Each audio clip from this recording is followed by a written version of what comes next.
ఏపీలో పేదలకు నామమాత్రపు ధరకు 3 పూటల కడుపు నింపేందుకు అన్నా క్యాంటీన్లు సిద్ధమవుతున్నాయి. గత వైసీపీ ప్రభుత్వంలో మూతపడ్డ అన్నా క్యాంటీన్లను తిరిగి ప్రారంభించేందుకు కూటమి సర్కార్ శరవేగంగా ఏర్పాట్లు చేస్తోంది. ఇప్పటికే గతంలో అన్నా క్యాంటీన్లు నడిచిన భవనాల రిపేర్లు పూర్తి చేయడంతో పాటు కొత్తగా నిర్మాణాలు చేపడుతోంది. ఇప్పుడు తాజాగా ఈ క్యాంటీన్లలో సరఫరా చేసే ఆహార టెండర్లను కూడా పిలుస్తోంది. ఆగస్టు 15 కల్లా రాష్ట్ర వ్యాప్తంగా క్యాంటీన్లు తెరుచుకోనున్నాయి. ఆగస్టు 15న తొలి విడతగా 183 క్యాంటీన్లను తెరిచే అవకాశం ఉంది. అనంతరం మిగిలిన క్యాంటీన్లు కూడా అందుబాటులోకి రానున్నాయి.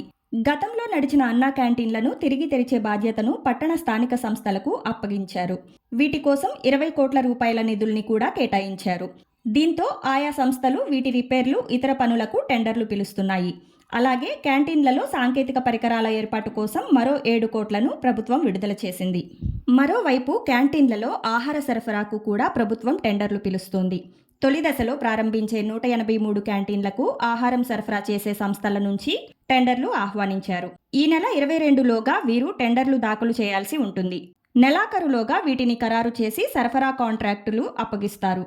అలాగే క్యాంటీన్లను నిర్వహించేందుకు దాతల నుంచి ఆదాయపు పన్ను మినహాయింపుతో విరాళాలు తీసుకునేందుకు ప్రభుత్వం సిద్ధమవుతోంది.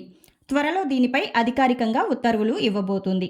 చూశారు కదా, ఈ వీడియో మీకు నచ్చినట్లయితే సబ్స్క్రైబ్ చేసి పక్కనే ఉన్న బెల్ ఐకాన్ నొక్కి ఆల్ అని సెలెక్ట్ చేసుకుంటే వీడియో అప్లోడ్ అవ్వగానే మీకు నోటిఫికేషన్ వస్తుంది. ఈ వీడియో కనుక మీకు నచ్చితే లైక్ చేసి మీ ఫ్రెండ్స్కి కూడా షేర్ చేయండి. ఇంకా మీ విలువైన అభిప్రాయాన్ని కామెంట్ రూపంలో తెలియపరచండి.